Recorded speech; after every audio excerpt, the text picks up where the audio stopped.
Good morning, good morning. Welcome to our Talks with Anthony. Today we're going to have a cyber conversation. For those that are new to the channel, we make mental health conversations and content that's going to be beneficial to your personal development in addition to your well-being. However, in today's conversation, we're going to be talking about sick time usage for mental health in the workplace, protecting your well-being at work, right? So taking time off to care for yourself, your mental health is not a luxury, it is necessary, right? So without you, good thing won't be happening, you heard? So it's really important for us to prioritize our emotional well-being for work without the stigma, the guilt, or the fear of negative consequences, you know what I mean? Like, forget about, you know what I mean, when people think about you, you gotta think about yourself, right? So let's talk about some brief research before we dive into our discussion. You feel me? So mental health conditions affect, right, concentration, productivity, and overall job performance, making rest and recovery essential, according to the APA. In addition to the CDC, workplace cultures that support mental health days experience reduced burnout and improved employee well-being. Right, so this is really big. It's really important for us to take care of ourselves. So let's dive into our first segment. So stick with me, grow with me. We're going to be able to navigate throughout this video. You heard? So number one, first segment, we're going to talk about understanding mental health, sick time. You know what I mean, what is going on over here, right? So off rip, first key concept is going to be mental health days, right? So time taken to manage stress, burnout, anxiety, or emotional exhaustion. This is what it is. We got to be able to do that, right? Take time for ourselves, prioritize that, right? In addition to that as well is the equivalence to physical illness, right? So mental health challenges could impair functioning just as physical illness do as well, right? So that's why it's important for us to take into consideration. In addition to that as well is legal and policy recognition. So many workplace policies and health guidelines recognize that mental health as a part of sick leave, right? So it's there for us to be able to utilize. It's how we have to be able to be proactive with it. Next, preventative care, right? So using sick time early can prevent, serious mental health crisis, according to the CDC, right? So by giving yourself the time that you need now is going to protect you from, something that may be coming down the line in your future, right? So if you continue to just keep working those hard hours, you're doing them doubles. Even some people are working 8 to 8, right? You really work hard to provide for yourself, your family, etc., or even just, that financial security for your future, etc., etc. You don't know what the future may be holding. You may be getting sick. You may be working yourself too hard, right? You're internalized, parts in your body just being overworked, so they need to heal. They need to be able to recover, right? And by depriving yourself of that adequate rest and that recovery, you can potentially get yourself into a situation where you may be sick, right? So I just want to, as research is showing the care, is that we need to provide the recovery days for us to be able to have those sick days or that sick time in addition to that mental health days as well, right? So we gotta prioritize what's gonna be beneficial for us. Next segment, we're gonna be talking about why mental health days matter, right? Off rip, you already know what's up. Y'all don't wanna be taught from the floor, right? So the burnout prevention, right? So time away from work helps reduce the chronic stress and emotional exhaustion. We need that. We need to be able to prevent that. So we need to be able to have mental health days. In addition to that as well is improved productivity. So employees who rest and recover return more focused and engaged, right? So you're coming back a new you. It's almost like a fresh slate, right? You went to vacation, you cleared your mind, you got the recovery, got the relaxation, you got all the things that you need to do that got the stress out your body, and you're ready to get back into the field, into the mojo, into the, you know what I mean? And you're more productive. Right? We also have emotional regulation. So time off supports the emotional stability and coping capacity, right? So you're able to kind of, like I said, have a fresh slate. You did what you had to do. And this is helping you kind of get back into that environment where you're able to know how to navigate much better, right? With that clean slate. We all need these refreshed recovery days, right? In addition to that as well is that workplace safety, right? So mental clarity reduces errors and accidents on the job, right? So for those out there that are doing, your first care providers, right? EMTs, for instance, people out there working in the hospitals, people out there that working in the schools, you're educating people, providing exceptional service for the next generation to come, right? Those out there, community centers, people out there, really out here, just anybody, you're working, you're impacting people, right? Regardless if you're an establishment of only 4 people, 2 people, 16 people to damn near 2,000 people, who knows, right? You got to be able to take in consideration that we need to be able to have these days to make sure that we're providing phenomenal service to other people, that are reducing those errors and those accidents on the job, or even harming yourself by just doing too much, right? So we need to be able to take in consideration why mental health days matter. Next segment, barriers and stigma in the workplace, right? So fear of judgment, you know what I mean? I think it's really important for us to take in consideration too, before I dive into this, is we gotta mind your business. People mind your business. People that mind their business, they do well, you know what I mean? They have less stress, et cetera, but Fear of judgment, we can't be thinking about what other people think about us, right? But employees may worry about being perceived as weak or unreliable based off of, right, the stigmas or stereotypes of just, taking off of work. You know what I mean? Let's do what's best for you so that you're able to come back as addressed to perform much better without having errors and accidents and all these different things that impact your ability. Right. We also have cultural norms as well. So some workplaces prioritize attendance over, well-being. Right. Slow it down. Right. If you tore up from the floor up and you burned out, right? And I also say this too, for those out there that ever have been burned out, right? For instance, right? It could take you time to come back. And if those disagree or you experience this, go in the comments and give people a little insight of like what you experienced, because this is real life. You know what I mean? Right? So we got to take in consideration that we got to prioritize our well-being in order for us to be able to serve and be able to exuberate that excellence out for other people, and especially at work, for instance, right?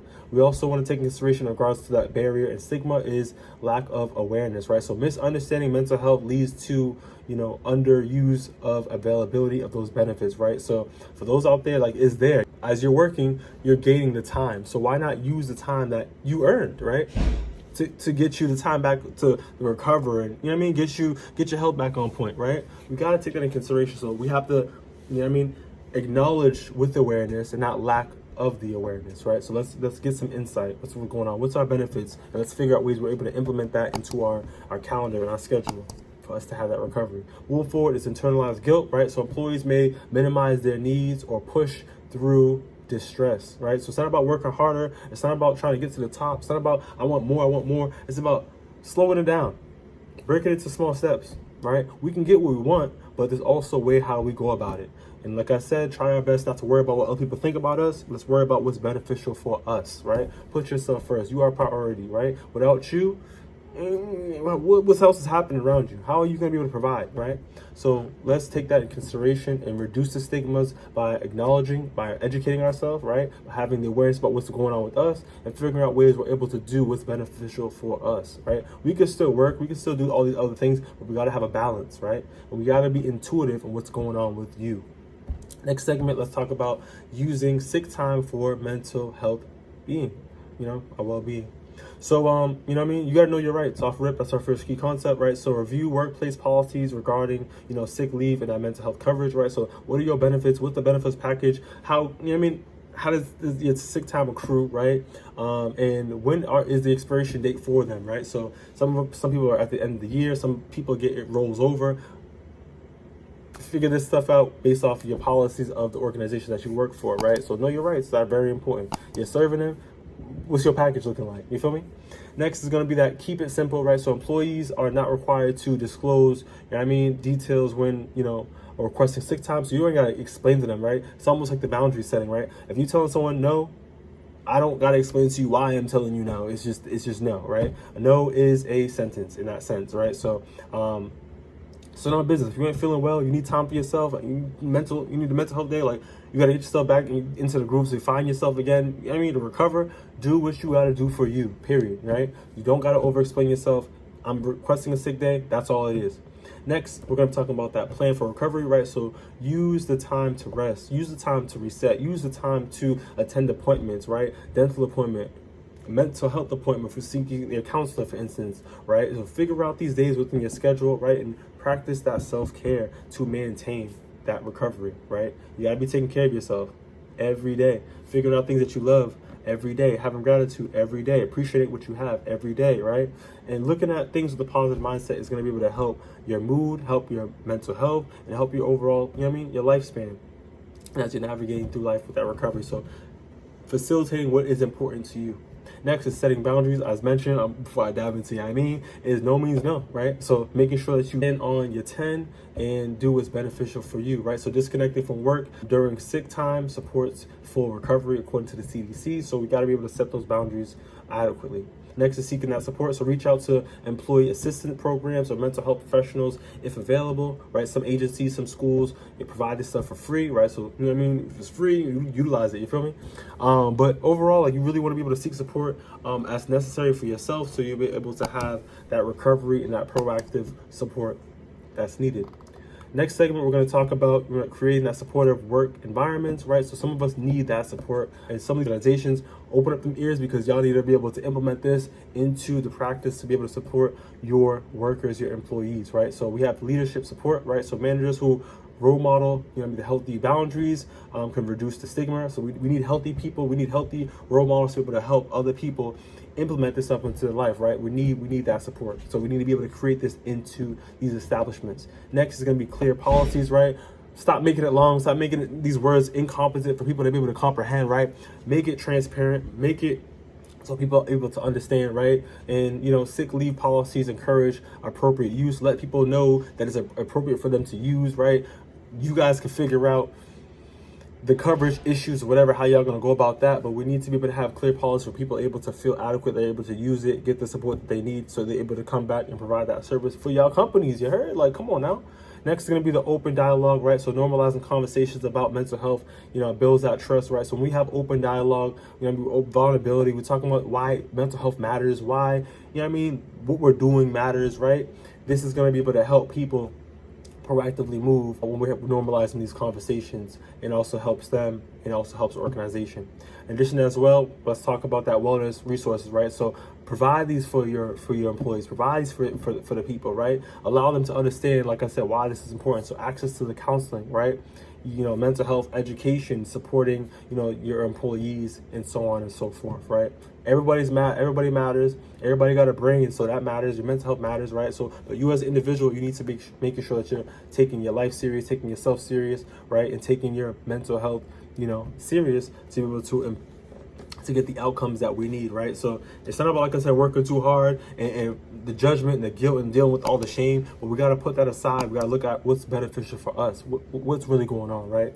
So coming to a close, prioritizing health without guilt is something that we just talked about, right? So like I said, worrying about yourself, minding your business, right? Staying in your lane, and using sick time for that mental health to be able to act as a responsibility, right? For yourself, to yourself, for your work, in addition to that long-term, that well-being, right? So before we dive off, ending up this video and coming to a close, let's talk about some research that supports, right? So supportive workplace policies and stigma-free sick leave practices improve mental health, right? That retention and that productivity.